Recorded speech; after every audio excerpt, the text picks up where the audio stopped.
Welcome to Season 3 of the Grow Your B2B SaaS podcast. In this podcast, we cover all topics related to how to grow your B2B SaaS, no matter in which stage you're in. I'm Joran Hoffman, the host of the show and the founder of Redditus, which is a B2B SaaS that helps other B2B SaaS companies to set up, manage, and grow an affiliate program. This basically means I'm going through the exact same journey as you are, experiencing the same issues, having the same questions. And this is the reason why I started the podcast in the first place. Getting advice from industry experts on a specific topic. So if you like this content, make sure to follow, subscribe, review the show so we can help as much founders as possible. Let's dive in. In this episode, so the first of Season 3, we're going to talk about product-led growth. My guest is Wes Bush. Wes is the CEO of the company called Product-led. He helps product-led growth companies beat sales-led companies. So I'm really excited for this one. He also written a book, which I'm holding right now for the people who are looking at it, called Product-led Growth. He runs a podcast, which is called Product-led Podcast. And he has trademarked his system called Product-led Go-to-Market System. So I can't think of a better person to talk about product-led growth. Welcome to the show, Wes. Wow, thanks so much for having me. I'm going to always start with a really Dutch, blunt question. If people are not convinced after listening to that intro, why should people listen to you today? So I live and breathe everything product-led. You can tell that from the intro, whether it's writing multiple books on the topic, whether it's building a system, implementing it with hundreds of companies. What's so cool is we've helped over 700 plus companies implement the product-led go-to-market system now, and it's generated over $1 billion of revenue. So it works. It's really cool. I don't know if you can tell with the tone of my voice, but I get excited about this shit. So you're not listening to somebody boring when it comes to this topic. So there you go. Hopefully that's enough reason. In your own words, how would you explain product-led growth?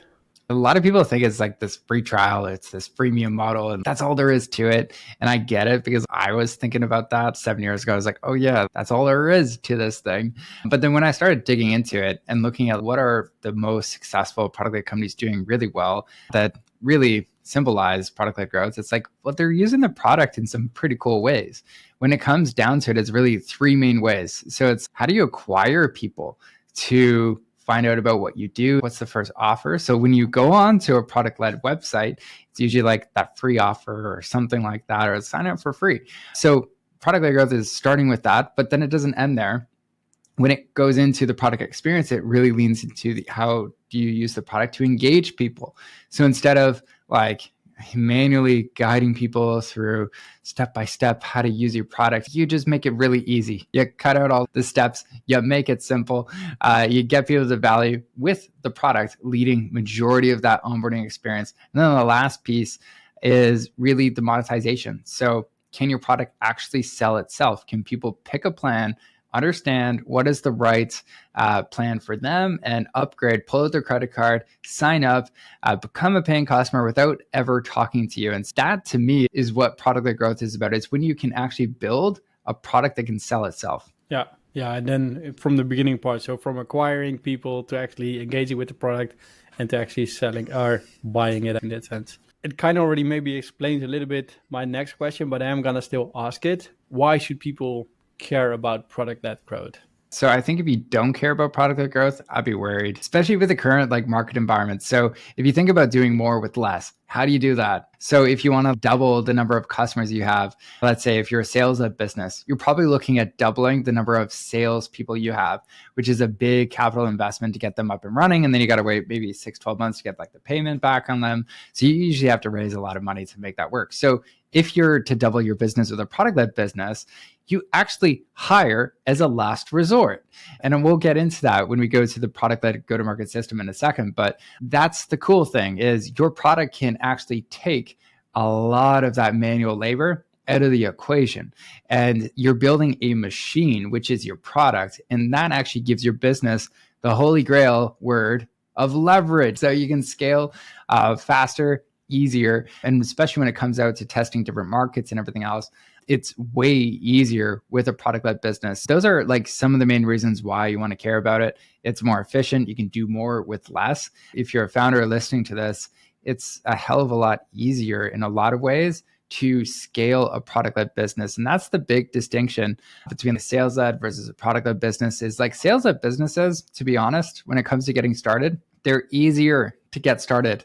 When it comes to scaling, they're way harder, way more people involved. Yet a product-led company is like, it's a lot harder to get started and get right. We'll go through how you can do that, but scaling it is actually a lot simpler. So that's the big reasons why you should care about this. Yeah, and as you mentioned, it's hard to get right at the beginning. Maybe that flows really well into the next question. What are the most common mistakes companies make while trying to achieve product-led growth? Yeah, how about I start with my own mistakes? Nice. Since I made so many, man. All right. So 8 years ago, I was working at a company called Vidyard. They were like a simple B2B like video analytics software. Like I could know if you watched my video, if you were on our website, which is really cool, especially 8 years ago. Video wasn't even that popular. So one of the most common mistakes we had is, okay, we saw some of the competition, they had a free trial and we're like, oh, that seems like a great idea. Right now, we just have this demo model. It's working. Let's try something else. So when it came to deciding what do we give away for free, we just looked at what everybody else was doing. We're like, okay, 7, 14-day, 30-day free trials are pretty common. Let's just aim in the middle. Let's do 14-day free trial. Let's launch it within a very short period of time. And then when we started looking at the results, we were like, something's not working. Like none of these people are actually converting to customers. Like the only thing that the folks were talking about, especially in sales, in relation to this free trial was cannibalization. Like it just wasn't converting. And so when we looked at that and we dissected, like, why is it not working? It was because we didn't approach things in the right order. We didn't understand, like, how did this connect with our strategy? We didn't really get clear on who is this ideal user who's going to actually use this thing. A lot of times, like sales companies are really clear on like your buyer persona or ICP, yet it's who's your ideal user? They're like crickets. Oh, you didn't think about that. Oh, and then when it came to the model, it's, oh yeah, we totally guessed that. The 14-day free trial was just like, it's a little cover of, okay, yeah, boom, slap on the model and think it would be helpful, but it didn't actually tie to what could somebody do in this trial in a meaningful way. Would that even give them enough time to see value? And in our case, it didn't. Fun fact there, it didn't work. But then when it came to the offer, we didn't actually lean into it. We weren't actually super specific regarding that. And the last piece, actually there's two more, there was the overall onboarding experience was non-existent. We didn't actually help people get the value. And then the last piece is they couldn't even purchase on their own. So they had to talk to sales. There was like a ton of friction. So those are the big 6 things that really made a big difference when it came to like why it didn't work. So yeah, that's my kind of personal example there. But I've seen it so many times in other companies where it's one of those 6. It's you didn't tie it to your vision or your strategy. You didn't understand your user, your model, your offer, your overall experience was off, or your pricing. Yeah, and I think the 2 things you also mentioned a lot is value. So you need to guide your users to the value they're trying to achieve with your tool, right? I think that's a really big one. Yeah. And I think at the talk when we were chatting in like SaaS talk too, there was that big difference of, I think the mindset you also have to adopt. And if you don't adopt this is a big mistake, which is like how you sell is just as important as what you sell. And so when you look at a standard sales business, like you got to acquire people, get them to your website, that's fine. But then you typically monetize them and they go through the demo process and then it's boom. Okay, great. Now we engage them, we provide value. In a product-led business, the one thing that switches is like we still acquire people, but the next step is we got to engage them and provide a ton of value and then we can monetize them. And what happens is if you don't build that engagement as a core strength or capability in your business, it just won't work. We're going to dive into juicy things, I guess, now. Regarding product-led growth, can you share any strategies, processes you would use to implement product-led growth the right way? So the product-led go-to-market system that I've been working on for the last few years is one of the fastest ways you could ever consider like rolling this out, building it all out. And so everything starts with like building a strong foundation, just like you build a house. It's like the first 3 months, it doesn't look like you're doing anything, just building a hole, pouring in concrete. But why do you do that? It's so you can scale higher. You can actually have more than one level to your house. So same thing happens when it comes to your business. You got to start with the right foundation. Now there's 3 components of this. The very first piece is you got to figure out what is your overall vision and strategy for the business. So you got to get super clear on that, because if you're not, you're going to wander different areas. And so a lot of times, actually, when I talk to founders and they're like, I'm not sure if I should be product led or not. It's really hard a lot of times because they're not clear on the vision. What is your vision again? What does it look like? Like, for instance, a really fun, easy, simple vision is like Canva's. I love it because it's like, oh yeah, we want to enable anyone to design anything. It's really empowering. And yet, how would you do that? Would a product-led model do that better than a sales-led model? Hell yeah, absolutely. There's no question. Now, when it comes to your strategy, how are you going to win? Are you really clear about that? Do you have a very compelling way of like how you're going to win as a business in your market? Do you have 2 or 3 like kind of big moats you're going to build as a business? And for a lot of product-led companies, it's, oh yeah, we want to win because we have the best user and customer experience. And at the SaaS Talk event, actually, I was laughing at this because I love it when I see it. There were so many people that had the tagline like, we do XYZ made easy. We make all this easy. And it's, oh yeah, this is like the next edition of SaaS, which gets to one of your other questions. What do you see as the future of SaaS? It's, okay, we've enabled a lot of things in SaaS, but like making things easy, not quite there yet. We got a lot of room to grow. So that's the kind of first component. Get clear on your vision and strategy. The second piece is really getting super duper dialed in on who is your ideal user. Who is that person who's going to get the most value from your product? Who is that person where they're the most motivated actually to use this product? They get excited about it. They don't churn out to that often. They get a ton of value out of it. Who is that person? And then what we basically end up doing at that stage is we map out like, where do they start in their journey? Where is the end game for them? What does success look like? And then this is the fun part. We map out all of the challenges in between the starting point, the end point. And then when we get to the model component of like, hey, what do we give away for free? There's no guessing. We're just like, okay, we have all these challenges. There's these milestones along the chart, along this journey. And we basically decide what would feel meaningful for this user to accomplish something in the product for free. What would that look like? What would we have to do for that person? And so once you pick the milestone of, okay, we want somebody to achieve this in our free experience, then the fun question is, let's reverse engineer this. What do we need to give away for free? And how do we just do that? And so it's not so much about debating over, is this free trial or is this free model? Or, oh, better yet, one of my favorite ones to bash on. Is it a reverse trial? Should we do that? And it doesn't matter what the model is. It matters what are you actually helping people do and accomplish. So like those first 3 things, that is the like highest leverage stuff you could ever possibly do when it comes to building a solid product-led foundation. So I call that phase 1 of the product-led go-to-market system.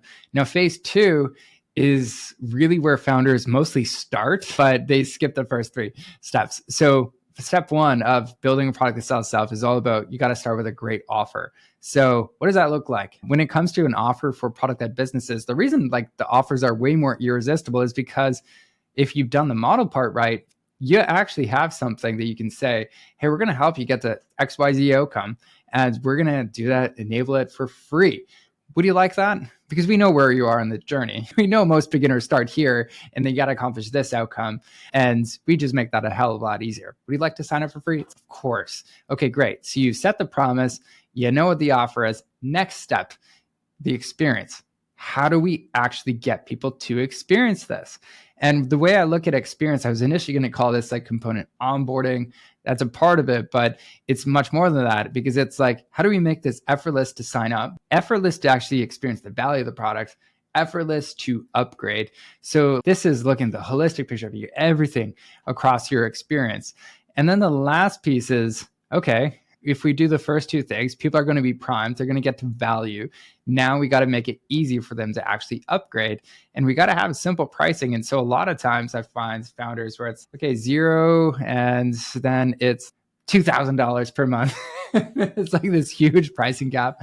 So you got to make it easy to get started to that first plan. And then it can scale as you grow and get more value out of this product. And so that's the last one of this phase. But if you do those 3 things really well, that is like your 80-20 of how do you build a product that sells itself. And so once you get to that stage and complete phase 2, that's actually when you start to realize, okay, great, we have some users that are converting into paying customers. We have a pretty solid free to paid conversion rate, but it's not over yet. It's actually just the beginning. Like that's phase 3 now begins, where it's like, how do we actually scale this up? And so the 3 components there that you got to really dial in is now the data side of things. Now that you have this working, how do you actually know what is the biggest bottleneck in your business? And so do you always know, like, what is that big bottleneck, the biggest opportunity in your business for you to focus in on? And so when you know that, you can start building more of a scorecard for the rest of your team, reviewing it daily and weekly, building accountability around some of those core metrics. Like, for instance, who is in charge of that from sign up to getting to value conversion rate? Who is in charge of from value to upgrade? And really making sure that you have the right accountability in place so you can scale this.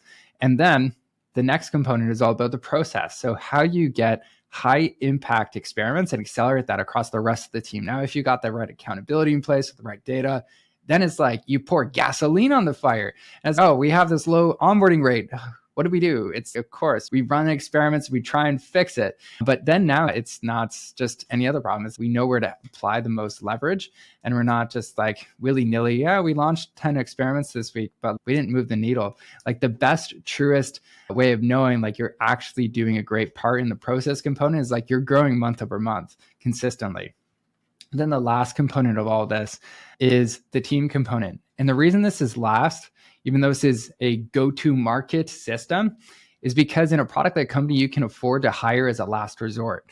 A lot of those challenges and problems that you just encountered in the process component, let's say a low free-to-pay conversion rate, you can probably solve it with the product. You can probably have the right people on your team who can figure out what is the right thing to do.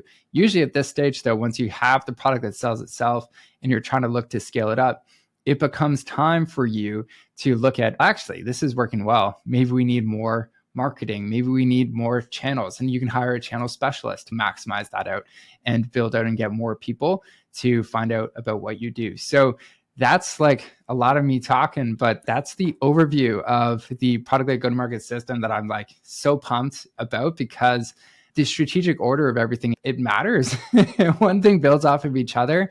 And I was just talking to this other founder yesterday, and he's, man, I wish I found out about this earlier, because he had hired a consultant for the experience component. He had hired a consultant for the offer or product marketer for that person. He had hired another consultant for the data side. And I'm like piecing together all of this, and it's messy. And I was like, but you didn't do the first 3, did you? He's like, oh man, I didn't. So yes, there's the overview. Yeah. And I think the first 3 to dive into that, I guess getting the foundation is really important, right? Like your ideal user, your ICP, if you don't know their challenges, if you don't know their pains, then product-led is going to be really difficult indeed if you're going to not have that in place.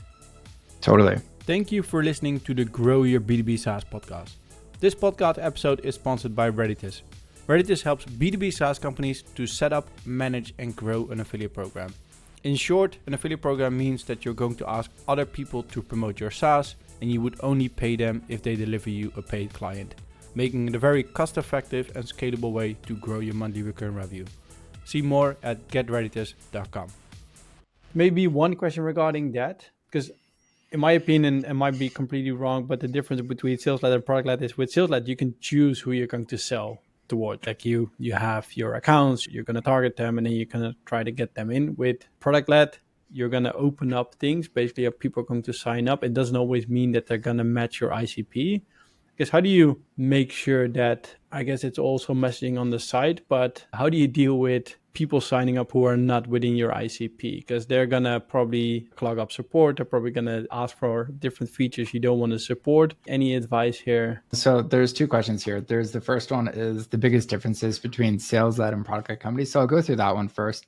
But yeah, when you look at some of the big changes between the 2 companies, like I was mentioning the difference at the beginning, where it was like how you sell is just more than what you sell, like that piece, or it's like acquisition, engagement, and then monetization is like the standard go-to-market motion for product-led companies. But then sales-led companies, it's like really acquisition, monetization, and then engagements. It's one small change, really. That's like the biggest difference between the two, yet it changes everything. And I have also seen a lot of sales-led companies try, and Vidyard was this when we first launched our free trial. We had a free trial. You were absolutely sales-led. There was not one, maybe there was two bones in the whole business, which were like, oh yeah, let's engage people in this like experience. There was not much thought about that in terms of like, how can we get people to value in this experience? And that was something that like you gotta develop. And that's why when it comes to the strategy, that's really important. So as an example, one of the things we do or the questions we ask is like, how are you going to win as a business? And so let's say, even if you're a sales-led business, it's like, oh yeah, we're going to win with like user and customer experience. We're going to make it the easiest thing ever. Yet the next question is, what are the capabilities you must have to win? So if you say, okay, yeah, we're having like user and customer experiences, like how we're going to win, but you don't, when you look at your team, there's nobody who does like UX, nobody does product design, nobody does like research and like finding out more about the user and everything. It's probably not going to work. It's just like somebody who says, I'm going to become an Olympic marathon runner. And yet I don't like running and I don't run. Good luck. We all like to dream, right? So yeah, it comes down to just the go-to-market motion and then also the strategy and how you follow up with it, because strategy means nothing unless you actually develop the capabilities behind it to actually execute on it. So yeah, that's the big difference. The second part you mentioned is, what do you do when it comes to like non-ICP, non-ideal users signing up for your product? That's always going to happen. Even as a sales-led companies, when it comes down to, yeah, why did this person sign up for a demo? What are they thinking? Yeah. So you're never going to avoid this, but there is ways to navigate it. And so one of the things that I always like coach our students on is like the first 3 to 5 questions you ask when people sign up for your product are really vital. And what I try and do in those is structure those questions in a way where one, I can identify if this is our ICP, and two, like really look through, you can extend it to the experience component of like, how can we personalize that experience for that ICP? So why we do that is because we want to understand what marketing channels actually brought that particular user, what campaigns brought that particular ICP. And we just focus on those ones, because a lot of times it's like, you might look at your overall visitor to sign up conversion rate, be like, it's really good, or maybe it's really bad, but it might actually be great if you just look through the lens of your ICP and you said, actually, wait, like this LinkedIn ad is like fire. Let's 10x this budget, but we got to kill that other thing, because like Google ads, what the heck are they doing? They're sending us all this trash. So that's like the level of granularity there. It comes to, yeah, we're not getting the right ICP. It always comes back to what channels are you doing or using, and what campaigns are actually driving the right ones. It seems simple when I'm going through it, but obviously attribution and going through this is hard. That's why those 3 to 5 questions when you first get somebody to sign up are actually really important. Yeah, really nice. Thank you. We dived in mistakes, right? We dived, I guess, on the bad side. We look at best practices. Any best practices you can share regarding companies who do product-led growth really well? So I think like the biggest best practice, it's a little bit of a cop-out, but like whenever you implement the product-led go-to-market system, like that's the best practice order as far as like how you implement things. A lot of times where companies get in trouble is they don't know that order. And so an example with another founder I was working with, it was like, I have this low free to paid conversion rate. So I'm going to be spending the next 3 months focusing on our onboarding. And so I was like, okay, interesting. Let me just go to your website and do some digging. And I was on his homepage and I was like, so tell me again, what do you do? I don't quite get what your product is all about. I wasn't trying to be rude or anything, but I was like, it's vague. And I know there's other like tools that do this thing, yet I'm not sure, like, why should I choose you? What's different about that? So it wasn't even a messaging thing. That's it. It's all the way back to the vision and strategy part. And another kind of client we had as well, he went through like the vision and strategy component. They nailed down like why they were going to win as a business. They were up against some really big kind of event companies like Eventbrite, but then they were just like the lowest cost, and they provided and made it easier for you to sell more tickets for your events. And so they leaned into just those two things, and their offer and sign up rate, it increased by 47% just because of that. They're not copywriters or anything. I was just like, this is so cool. So when you get those components in order, good things happen.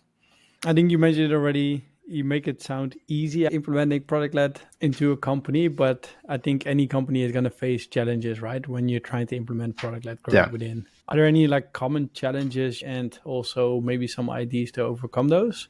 I think the biggest common like mistakes or challenges like I see companies go through is like the commitment and conviction regarding, hey, this is going to be the right approach, and being willing to, like, that first time you launch it, it might not be that successful.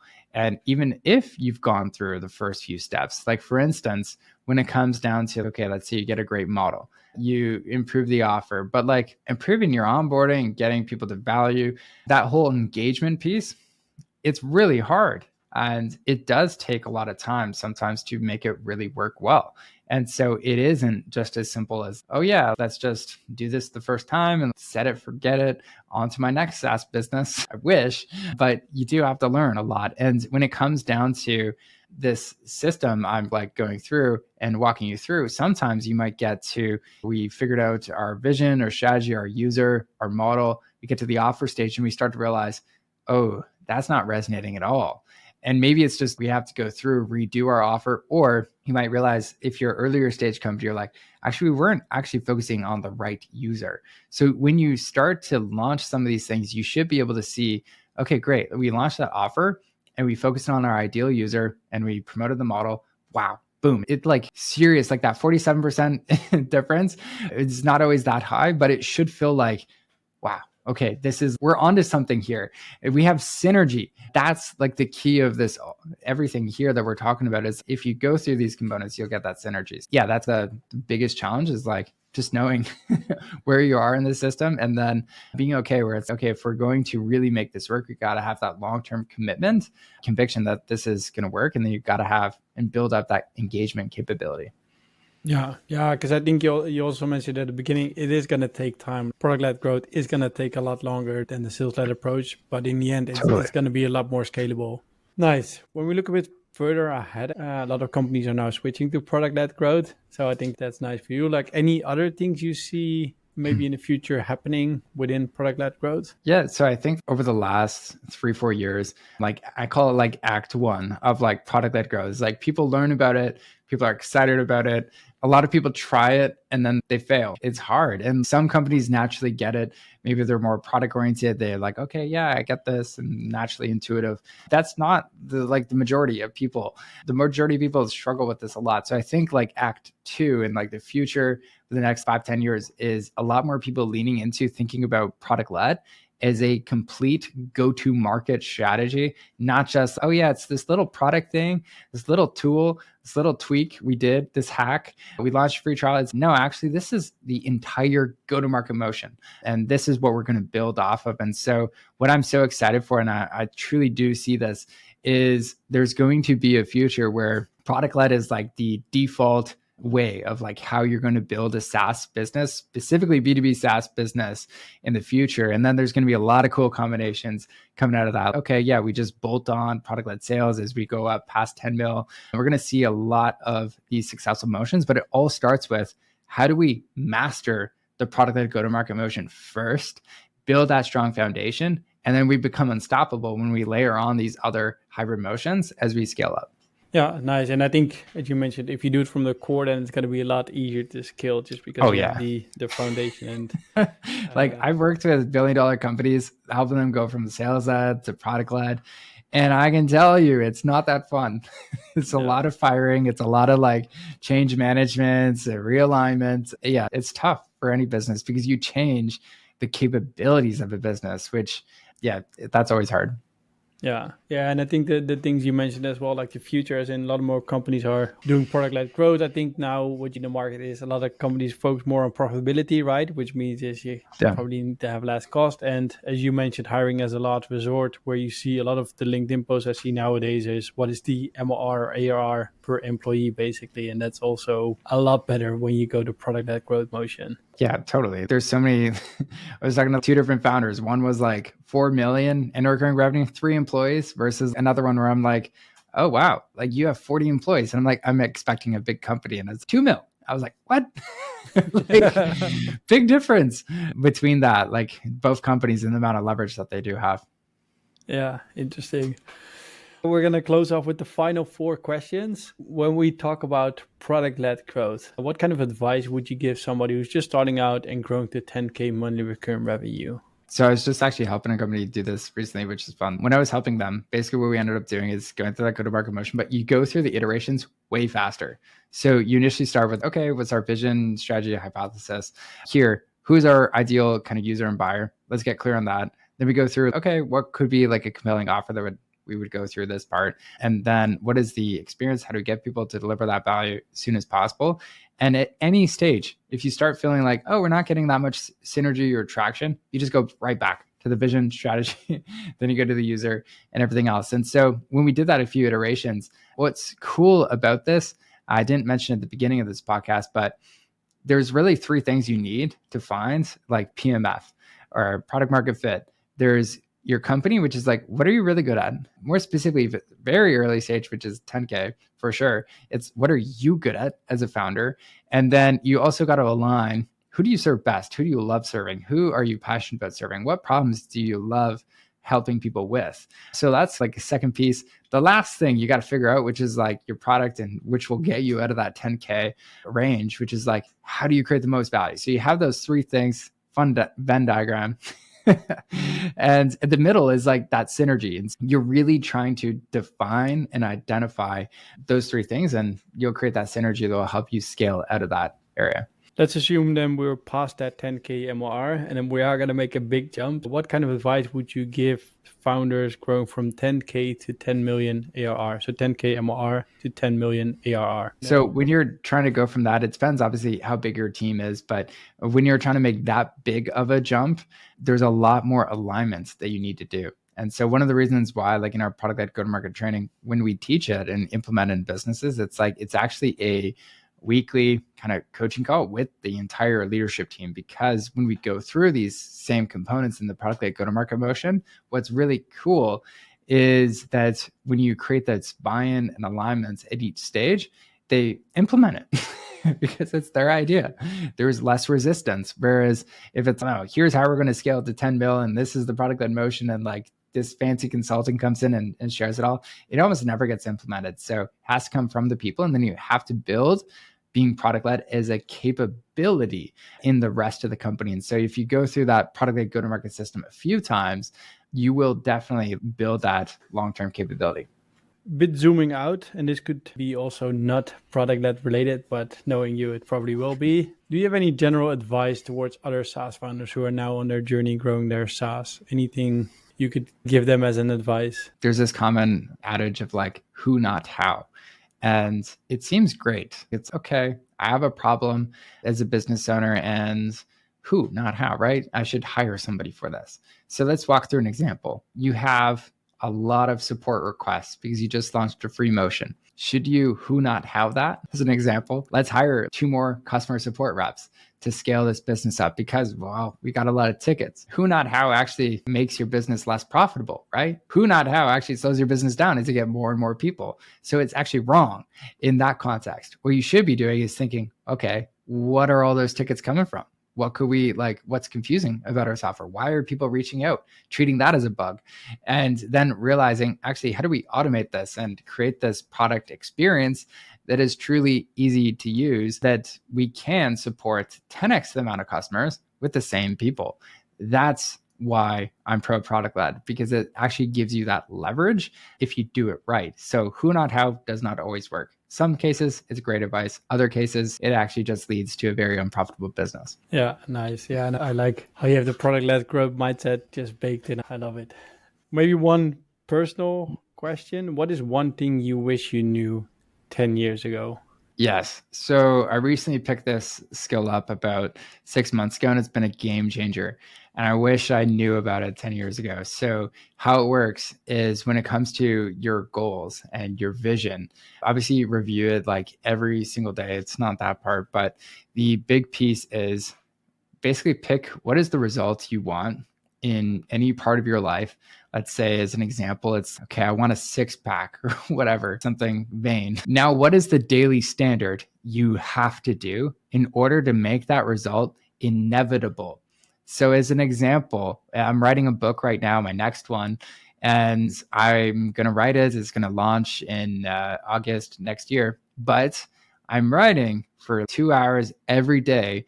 And that's going to make that goal inevitable. I'm going to hit it regardless, just because I'm putting in the right amount of time and effort to make it happen. So even if you have like a sales goal, it's like, how many people do you need to reach out to every single day? Make that inevitable.